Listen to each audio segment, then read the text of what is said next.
Moving on to the next question. So this question is about wearable technology. So in the context of wearable technology, which of the following tasks is or are accomplished by wearable devices? So which are the following services or which are the following utilities that can be served by wearable technology? So that is the idea being put forward to us.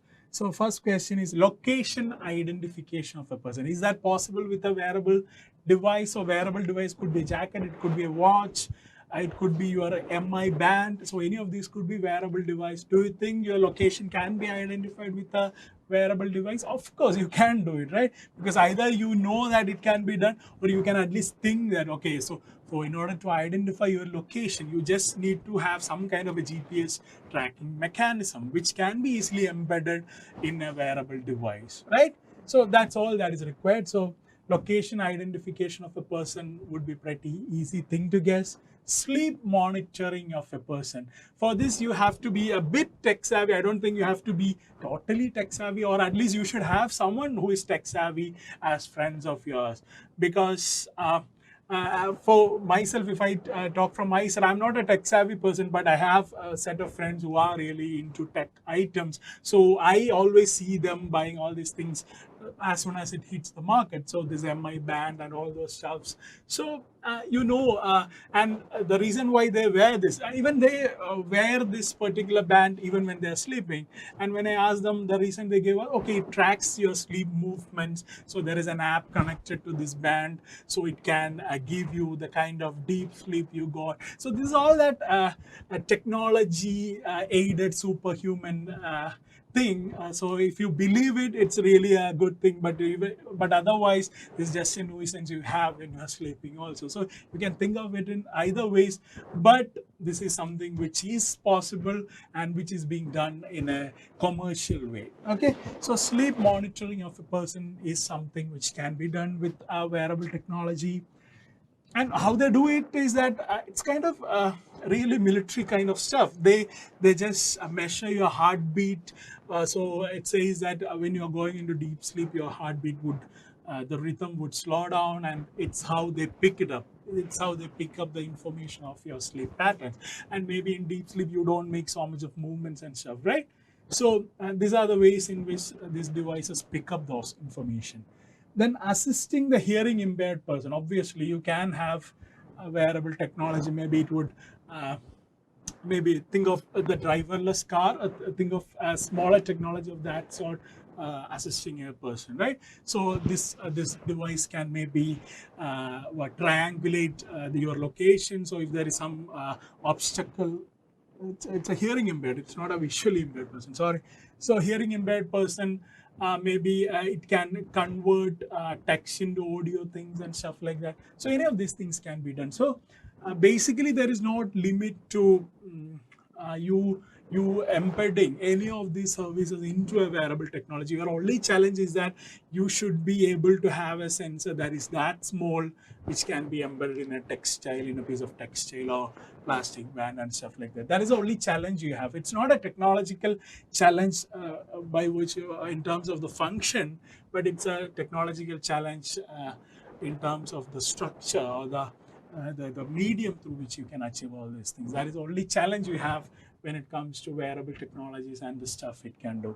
So all of these are things you can easily, you would have seen this with people. I guess most of you would have seen this, or you would have seen some ads. If you are a frequent buyer from Flipkart or Amazon, you would see all these advertisements on the top itself. So that is something, that is one way you can have information about this stuff.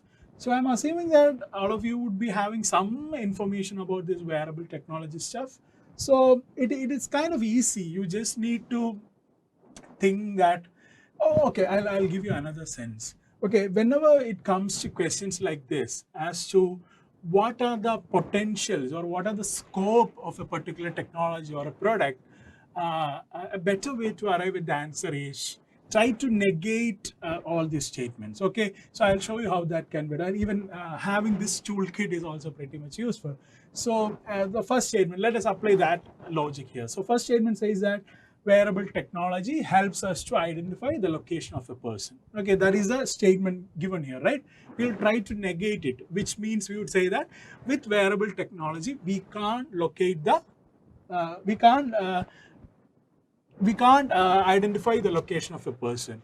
Okay, does that sound true to you? Okay, maybe, what do you call it? You just put a note to the end statement and you have to think in that terms, okay, whether that statement can be true. So wearable technology can't locate, sorry, not can't locate, can't identify location. Okay, do you think that is true? No, right? You can think, okay, there could be something with which a GPS stuff can be imparted, and it could, this is something which can be easily made possible. So when you make it a not statement, it becomes easy for you to counter this. You know that this is not true, but you are doubtful about the actual statement which says that wearable technology can help to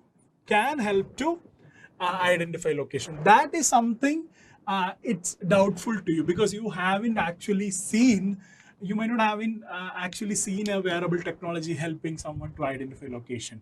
But when it is put in the not format, when it is put in the negative format that wearable technology cannot help you to identify location, then you would bring all your thoughts. You would try to apply, okay, what is a big deal with wearable technology identifying location? So, okay, if your phones can identify your location, why don't some wristband, why can't it identify the location? So that is the path in which your thought process would go. But when it is given in the can, the kind of possibility, you might not be in a position to identify that. So this is another thing you can, another logic which you can identify in solving science and technology questions, because every year they tend to ask one or two questions where you are supposed to speculate on the scope of this particular technology or service or function or any of this sort. So normally what I find mentors advising students is that, so whenever a science and technology question comes, if there is an all the above, all the above should be the answer. I don't think that is a pretty healthy or reasonable way of attempting UPSC. So at times maybe you could say that, okay, all the above could be answers for science and technology questions, but I think this is a better way to make sure that you don't get the question wrong.